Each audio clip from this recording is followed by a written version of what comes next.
Thank you for those who are still coming in. Feel free to introduce yourself in the chat. I want to get going and keep us on time. I'm Danny Rubin. Good afternoon, or for those on the West Coast, good morning. Thank you very much for being here and being part of our discussion today. I'm joined by Dr. Geoff Recktenwald.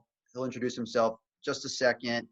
And we're really excited to share the work that we've been doing over the past year and what we're going to do heading into the fall to help students with their communication skills across a variety of topics to help them be better prepared for the world of work and how to communicate and articulate their value out there in the workplace and with their customers.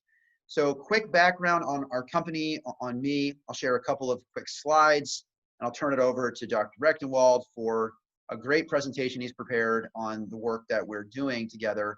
So I'm talking to you from Virginia Beach, Virginia. Our company is called Rubin, and we provide online curriculum for communication skills. I'm a former TV news reporter, so I was on the news in front of the camera every day, making stories happen. I've also worked behind the scenes in public relations, helping companies with their messaging. So 15-year career to this point in communications and taking best practices from industry and making it applicable to students so they can communicate properly in the classroom and beyond. So the examples and the work that we're doing come out of industry into the classroom and keeping it as current and modern as we can, especially as we're going into this COVID era where all the skills for communication are digital, just like we're doing right now. And so we want to make sure that we are right up to date, making students completely prepared for what they will encounter when they graduate and head into the workspace. I do want to share, I'll share my screen briefly, that we, Dr. Recktenwald, put together a fantastic PowerPoint of what we're going to do today, or the plan for Michigan State and Rubin in the fall.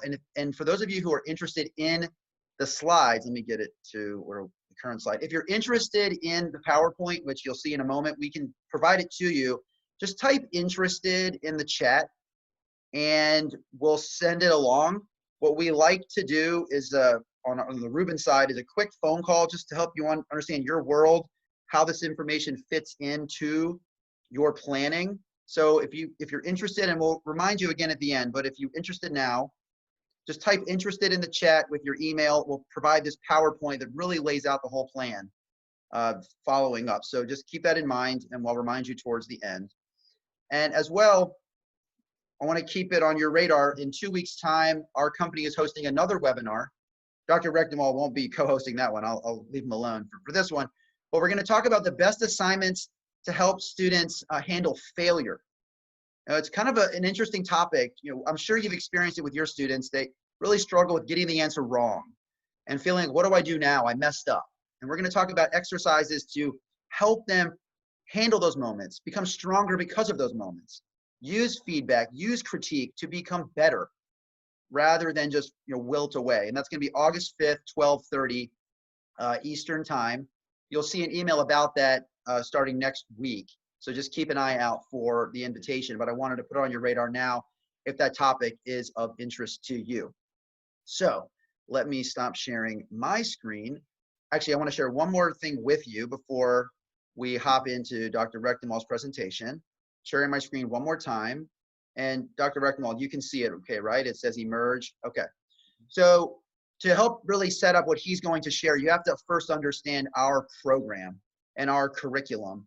And I just shared my screen, and our online curriculum is called Emerge. And we call it Emerge because we teach students how to make that turn from being students to young adults, young professionals, using their words effectively. So I'll give you a quick 2-minute overview of the topics that we cover, and it'll help his presentation make a lot more sense. So it's an online curriculum. We use Moodle, M-O-O-D-L-E, as our backend. Can everybody go into the chat and tell me what learning management system does your school use? I know at A&M you're on Blackboard, and tell me what learning management system you're using even heading into next year. And make sure you're typing all panelists and attendees so we can all see. So A&M is switching to Canvas in fall 2020.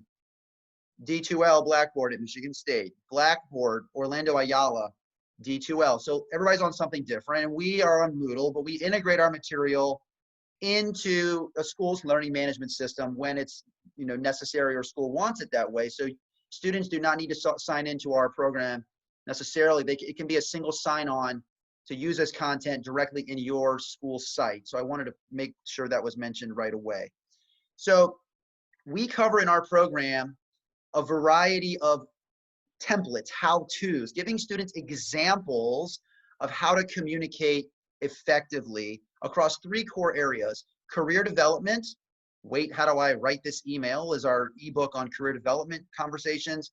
Entrepreneurship. Wait, how do I promote my business? And leadership and management. Wait, how do I lead my team? And these books are collections of templates, how-tos, email scenarios, speaking scenarios, lots of scripts and guides taken out of the real world and made relevant for students. We also provide videos to watch showing students best practices for engaging with professionals, going on interviews, using the phone. If anybody could go to the chat and tell me, do you think your students are much better with texting than actually speaking into the phone? Have you all felt that experience? Because I'm sure that's a daily reality for students today. They really do not like the task of speaking into the phone. And we go right at that topic too. They'd rather text forever, but we know out there in the world, we can't just text our way into a job, into a new contract. We have to talk to people. So that is a big part of who we are. Library of career images, like showing good and bad email writing and email signatures and LinkedIn profiles, and also an audio library. Also to point out, we provide digital badges. If anybody has dealt with digital badges on your campus, these are icons showing achievements. Students can learn a skill, put it on their resume. For instance, email etiquette. And it's a showing that they've gained a tangible skill in the classroom. And just to finish out this quick tour, these are the topics that we cover in which, for instance, Michigan State draws from these topics to have students practice different skills. So think of this as a library of content. You wouldn't do it all. You would do portions, but it's all available in a big supplemental library to draw from and incorporate as needed. So we cover email etiquette, like learning to write effective emails from scratch if students really struggle with the difference between a text message and an email. Phone and video etiquette lessons, like leaving a voicemail on someone else's phone or doing a Zoom presentation. Life skills like meeting new people, taking a headshot, signing your name in cursive, emailing a professor about a poor grade appropriately, which is great for freshmen. And a whole range of employability or career development skills, networking emails. We do cover resumes and cover letters in our own unique way. We do a lot about helping students tell their story. Share an example of an obstacle you overcame in the classroom or in your personal life. That's the best way to sell yourself. Internship and job outreach emails, LinkedIn profile creation, LinkedIn networking messages, job interview preparation skills.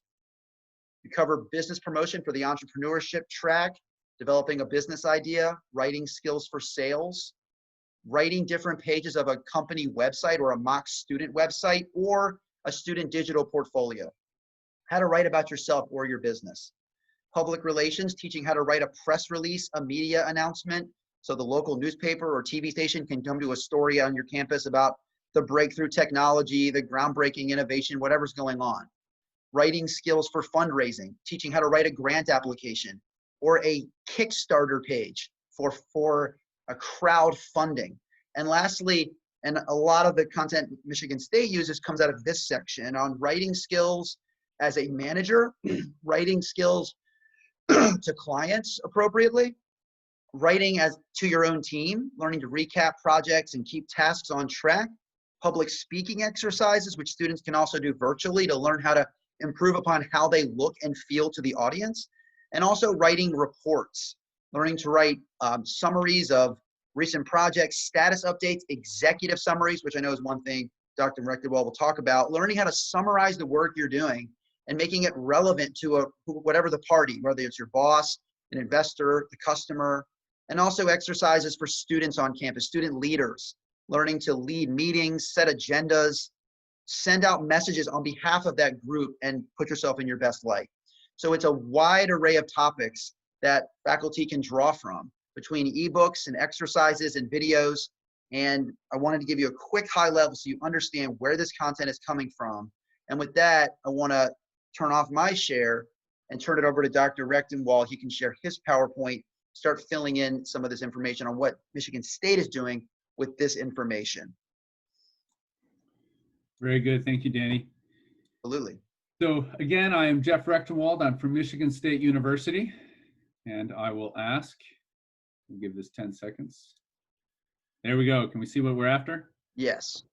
All right. So I'm Geoff Recktenwald. I'm from Michigan State University. I've been teaching for roughly 15 years now, and I do like to try a lot of things in my classroom. So I would say that I try a lot of things, and some things work and some things don't, and I get feedback from students.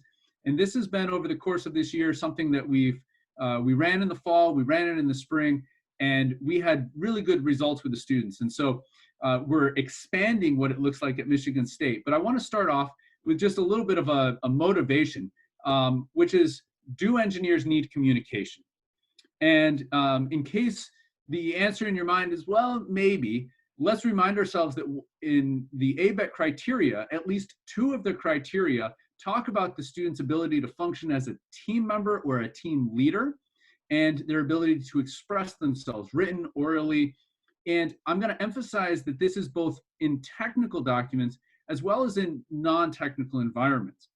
And I've added on to this just collegiate success. What does it look like for them to successfully email professors, to email students in their teams, to engage as student leaders? How do they learn those skills?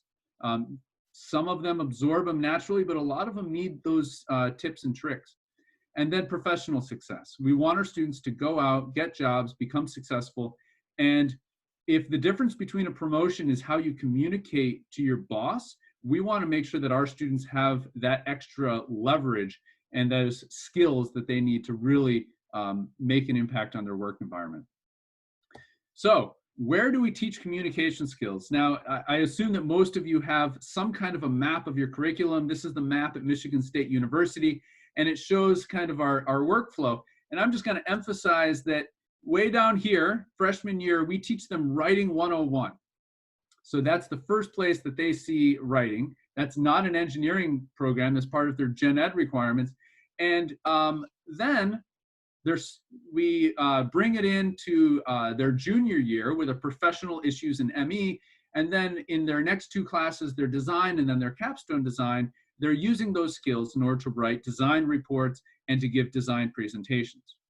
Now, one of the things that's really important here to point out, at least at Michigan State University, is that there is a sophomore year gap where the students see no writing applied in their engineering courses.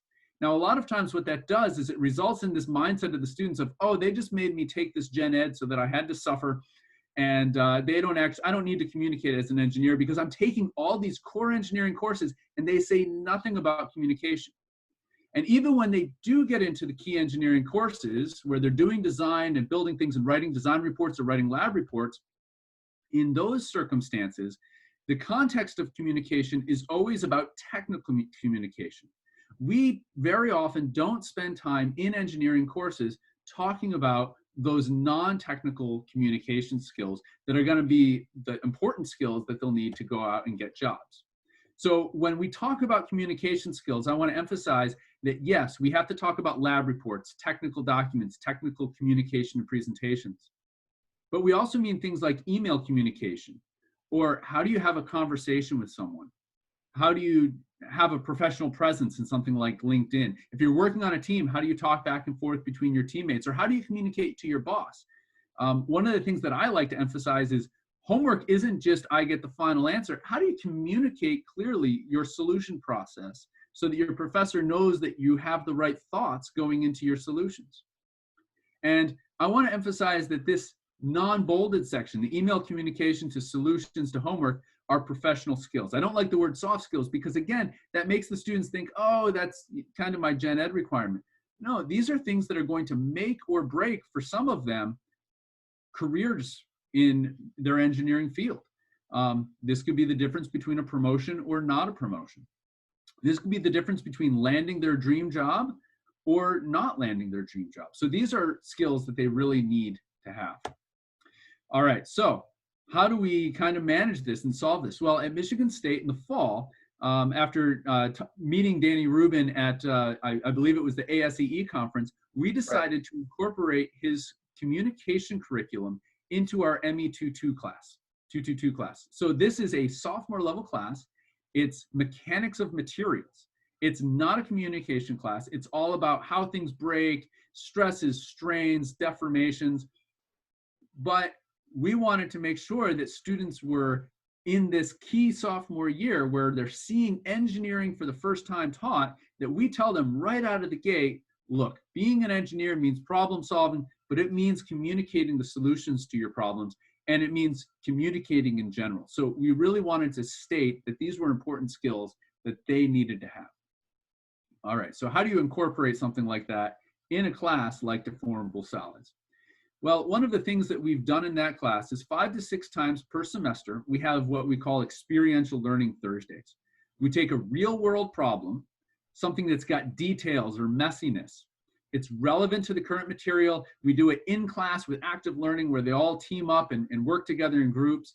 And yes, we actually did this in Zoom with groups once COVID hit in the spring. But one of the key aspects that I'll emphasize here is at the end of this assignment, after we've spent basically 2 hours working through this experiential learning process, we have a post-class communications assignment. And we're using Rubin Education to offer that assignment. So here's an example of one of our assignments. And so we give them a very straightforward task, usually some kind of a picture to let it sink in that people actually do this kind of stuff. So here we're going to move a 20,000 gallon pressure vessel, propane tank. Your boss wants to know if she can safely move the tank while it's full, or if she has to empty it first because she doesn't want to empty it. And so they have to do the engineering. They have to solve the problem. What's the likely failure location, and what's the factor of safety if it's empty or full? They have to interpret the results. What do the results mean? Can the boss do it, or does she have to empty it first? But then, and this is the key part, they have to communicate. So they have to write an executive summary of what we did in the class. Now, none of the students know how to write an executive summary. A lot of them have figured out how to write lab reports, but when you say executive summary, I tell them you have 3 paragraphs. I want this to be short, which the students like at first, and then they realize they have to be concise, and that's always a challenge. So that's the task that we give them. And then we port them over to the Rubin Education, where we say, look, here's a book chapter. We want you to go read this chapter, and we can link them directly to that chapter. And then we say that we want you to complete this assignment. So within the Rubin Education, there's a bunch of assignments that are very well laid out. And so I give them the extra paragraph. You're going to write an executive summary. It doesn't have mathematics. It describes the most important parts. And we want you to pretend that your executive summary is in an email that you're sending to your boss, and you're attaching your technical report to the email. And so that gives them the context. And we've spent time in the lecture talking about assumptions and all of those things that go into making engineering decisions. And that's what they need to put into their executive summary. So how does this actually work? Because I'll tell you right now, I know bad communication when I see it, but I'm not an expert in communication. And this is where the Rubin Education really helps us out. So they go to the, this is a screenshot of the Rubin Education website, and the assignment is how to write a technical summary. So this is where I've sent them. It has 3 tabs you'll see here: instructions, reference, and rubric. And for the instructions, it tells them what you're supposed to do. It's got a short paragraph at the beginning that kind of says key ideas. And then we can bounce over to the reference. And this is pieces of what he's had in the book in chapter 8 that the students have read that allows them to think through, how do I actually write a technical summary? So how do I write an executive summary? And I'm going to point out that one of the key things here that's helpful to the students is the level of detail. So what goes into the first paragraph? A very clear statement. You're going to spell out your main findings. And if you keep scrolling down the page, you'll see what goes into the second paragraph, what goes into the third paragraph. And so they get a real clear sense of what it means to write an executive summary. at the very end of this page, there's an example. It's an executive summary that captured the best practices that were stated before in the text and allows the students to see, oh, what's an example of how this actually looks. So students use the real example that we had in class, and they write a technical summary using the best practices as stated, and they have this full executive summary that they can use as kind of a template as a first attempt to dig into this. And so what I would say is that there's a lot of hand-holding, not in a negative way, but in a way that really guides them in well to best practices and doesn't leave them floundering in the way that I, as someone who's an engineering educator, not a communications educator, might tend to do. So this is really helpful to me to have this all in one place. The last tab that was there, you can show to students or you don't have to. One of the things that we say in engineering is for best practices typically is that it's really good to show students your rubric, because your rubric tells them what you think is important. And there's a whole set of rubrics for these types of assignments that Rubin Education has provided. So here you've got 4 particular categories, and you have different rows where you have different information. And the rubrics can either be used to help you grade the assignments, or the rubrics can be used to communicate to the students what you're looking for. And you could use something like Eli Review or some other tool to do peer grading, which is kind of a nice way to have them help each other as well. And so you can present to the students, this is the content that we're looking for, and these are the specific things that are a good executive summary or not. So if I was to dig into what the benefits of the Rubin Education package have for Michigan State, it's the scope. So yes, we're doing executive summaries here. We have other assignments where we're like, we want you to write an email to a potential summer internship. What does that email look like? Or even better, at the end of your internship, you want to keep that bridge, keep that network of communication. How do you write an email saying, hey, thank you for giving me this internship. I'm going to be applying for jobs in the spring. I'll definitely be, staying on your radar. So the scope, the breadth of the professional skills that can be developed is very wide. And so that allows us to use it not only in this class, but across our curriculum.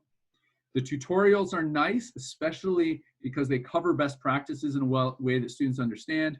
They're specific, they're not vague, and in education, that's a really important thing. I find that the rubrics are nice. And when I say authority, what I mean is my students know that I'm not a professional communicator. But if I can direct them to somebody who is a professional communicator, who can give these best tips and practice out of years of experience, that lends some credence to the things that we're teaching. And lastly, I would say that one of the benefits for us is just the ease of use. The term that I would use is plug and play. This is something that, because I'm a busy person, so I look at tools that I can adopt in my classes that don't require a huge amount of time commitment. And so this is one of those things that I can incorporate well into my class with less time commitment. So where are we going? I showed you before that we're teaching these classes, but one of the things that we're trying to do is think about curricular threads. So rather than just having a class here that has an assignment where they write a lab report and the professor is doing something in a class here, we're thinking about what does it look like to actually integrate all of the assignments in these classes together. And so we've created a curricular thread. It runs from my class, Mechanics of Deformable Solids, to a professional issues, to a design class, to capstone design.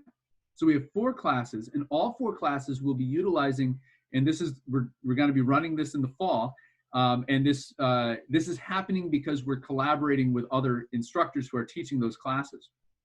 And they've all gotten on board with this, which is fabulous. And so what's going to happen is that we'll have several assignments, 6 assignments in ME 222 that use the Rubin information and cover some chapters of the book, and then more assignments in ME 300, more in 370, and then in capstone, there's a few more, but in capstone, they're also using all those skills that we've now spent at least 3 semesters developing. So rather than getting to capstone and going, oh, wait, how do I write this design report or do this presentation? They already get to have had 3 semesters of seeing this, and they have a tool that if they don't know what to do, they can go back and they can look at the various resources. So you can think of it more as a library in that sense. And so this is what we've put together. We've put together a multi-course syllabus on the topic of communication, because again, one of the aspects of communication is we want to communicate to our students that communication is important. And so how do we do that? Well, we teach them and we emphasize it and we show that this is going to be something that is across their curriculum and into their career. And so we have a multi-course syllabus, and we emphasize the fact that this will be used in more than just the course that they're in right now. It will be used in multiple courses across the curriculum. And so if they're at all thinking, oh, well, this is just this professor. No, this is the mechanical engineering faculty saying, we value communication and we think that this is a skill that you really need to have. And so this is a little bit of what you can see for our multi-course syllabus. All right, so I do want to give you a couple warnings as I kind of wrap up. I have one more slide after this. One thing that I will say is that communication can't be an add-on, because that communicates that this is just something that you're tacking onto the course that doesn't really, it's not important enough to you to be integrated into the course. So make sure that this is stated in your syllabus as a student learning objective, and teach why you teach. So make sure that you tell the students why communication is important at the beginning of the semester. And this is a really important thing to make sure that students know that you are doing this because it will help their career. And I usually tell them, hey, this is a little bit more work for me to do this, but I think the value to you is significant, so I'm going to do it. I think that communication has to be emphasized by more than one professor. We need to provide a united front to say, this is important, and it's not just me saying it, it's multiple faculty in the department. And then lastly, grading has to be thought out well. There's nothing worse than having an assignment where students they're just kind of learning, it's a little bit rocky, and they're graded really harsh. It just kind of destroys their spirit. So instead, consider whether this is a summative or formative assessment. For me, all of the communication was truly formative assessment. I was trying to provide feedback as to whether or not they were doing well. So I graded them on a 0 to 100 scale, and then I said it's threshold grading. If you get above a 50%, you get all the points. And that allowed students to not feel the pressure of having to be perfect, but really to try to incorporate what they were learning in a way that they would use in the future. You can allow students to revise and resubmit so that they can get those grade points. That's great for them just from a pedagogical perspective. And again, you can give students the rubric ahead of time. And another aspect of this is that peer grading is really helpful. All right, so you've listened enough to what I have to say about this. My final question would be, are you communicating the importance of communication to your students? And at the end of the semester in the spring, I gave my students kind of a choose your own adventure. I sent them off into Rubin Education. I said, go through all the table of contents, find one chapter that looks like it will be useful to you, and tell me what you learned. And so these are a couple statements from students about what they learned. I'll go to the second one. One thing I really took to heart was keeping everything short and concise. I believe many times I'm too long-winded and I can bore the recipients. That's why chapter 2 is one of my favorites. Something that really stood out to me in this chapter is about noticing the person in the corner, right? These are skills, these are professional skills that our students are seeing, and it's fun to watch them go, oh, I never thought about that. And to start to incorporate that in their professional career. So I will leave it here, and I'll open the chat now and see what kind of questions and comments we have. That was Dr. Recktenwald, great. Thank you so much. That was such a thorough explanation of exactly what we're doing, and I hope that was clear to everybody else. Feel free to ask any questions. I do want to steal the screen share back from you and hit a couple of things as we get to the 1 o'clock hour. 1 second here. Go for it. Okay, so I mentioned this to everybody prior to, but I'll say it again. If you'd like the PowerPoint he just shared, we are happy to provide it. And I'm gracious that Dr. Recktenwald will share this out because he did such a nice job. Please just type interested in the chat and we'll pass it along. What I like to do is a quick phone call to say hello understand your unique circumstances and help you understand the work we're doing and how these same themes could apply on your campus. So just type interested in the chat with your email and this PowerPoint will come your way. And also for those who missed it, a couple of last points to make. We have another webinar on the 5th, August 5th, on helping students to handle failure. Really kind of going to go deep inside that topic with some hands-on exercises to learn to face the music, as they say. And also, since I know it's sort of the elephant in the room, I just want to put it out there. What does this whole program cost? What is the cost to Michigan State students? So this is what we're doing. It's a reduced cost given the scope of what we're doing. And I would offer the same to anybody else watching who's interested in our material. We're offering it at a 1, 2, 3, 4, or 5-year subscription to students, meaning that they buy it one time and then they don't have to keep resubscribing. They can have it for the length of time they need it for the classes where they will encounter this material. So this is what we're moving forward with at Michigan State. Obviously, it's far less than cost of typical textbooks. And we want to be certainly conscious of price, especially given where we are in the world right now. But also give them the option to have it to save money by buying multiple years up front. And then it's just part of their toolkit throughout school.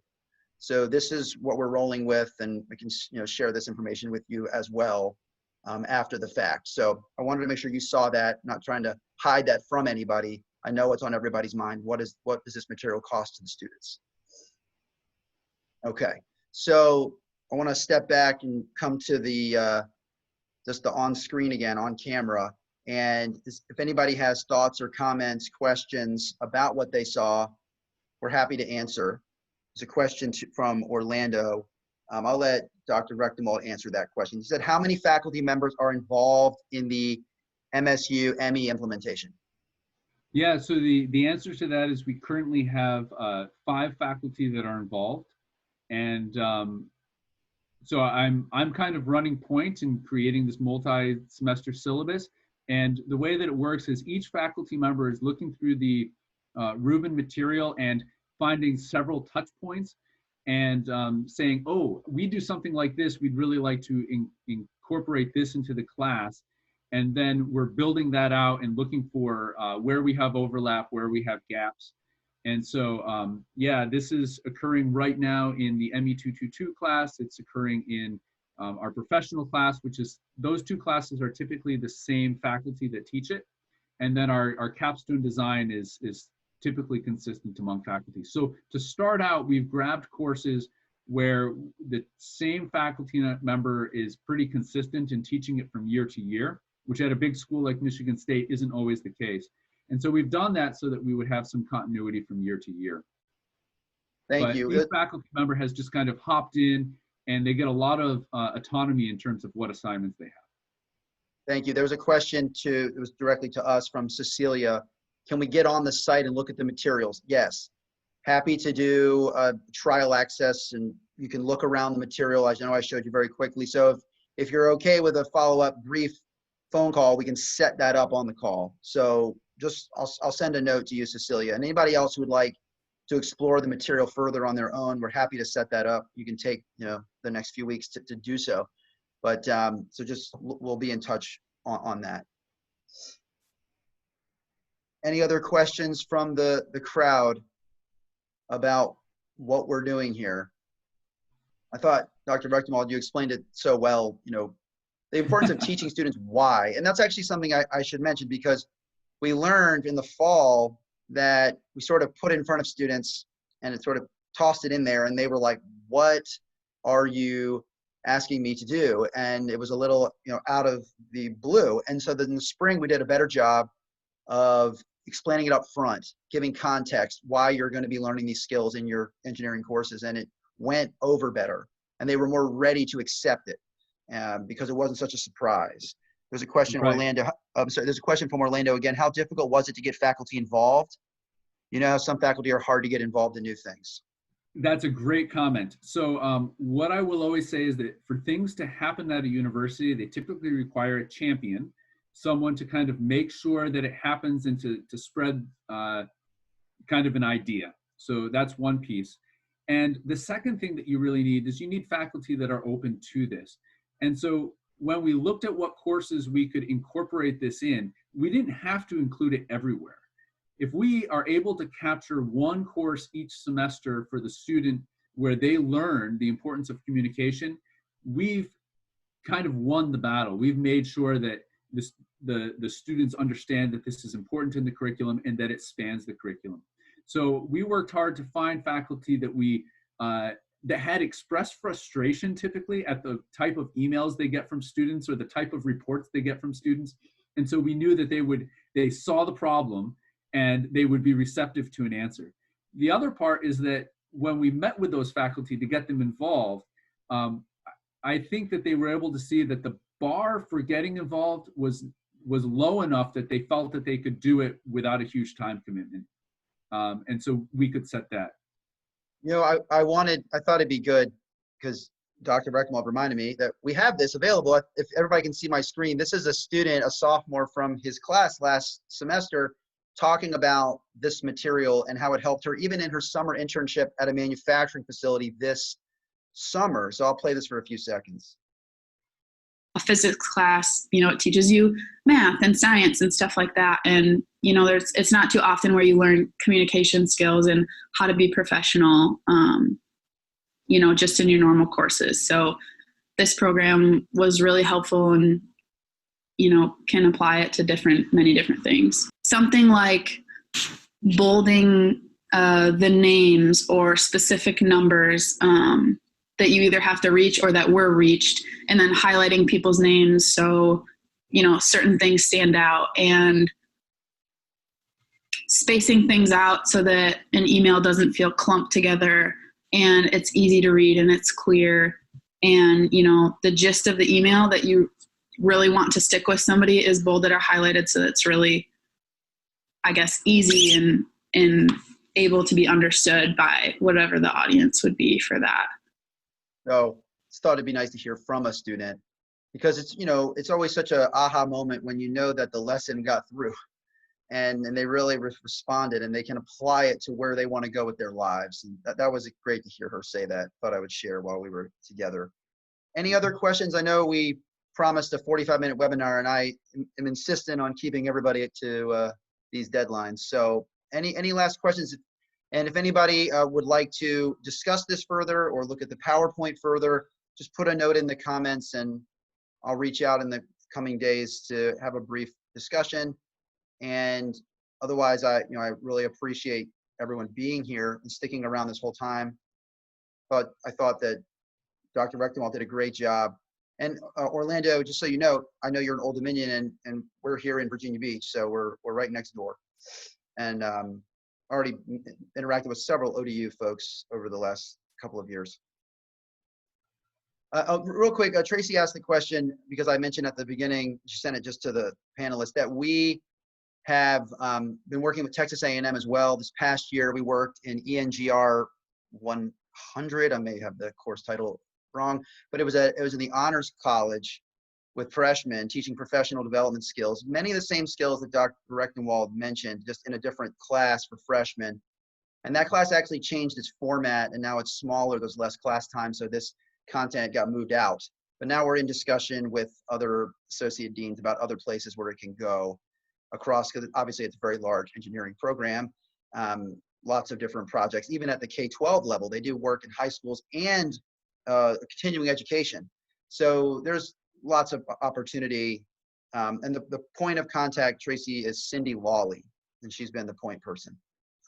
So I can catch up on that when we speak. Sorry, quick question from Brad. At UC Davis, currently developing a sophomore level professionalism and writing course. Everything said today during the webinar's benchmark content. Thank you. Look forward to follow-up call and the copy of slides. Great. Thanks, Brad. I'll certainly reach out to you.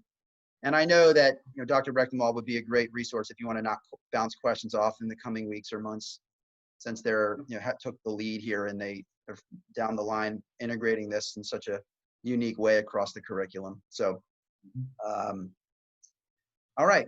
Any last thoughts or comments before I let you get back to your day? Thank you again to Michigan State and Dr. Recktenwald, Ron Averill, the Associate Dean, who really, Ron sort of strolled by our booth last summer in Tampa and was like, hey, what's this? And then a year later, here we are. And it's been a really neat project that took time to develop, but we all hung in there.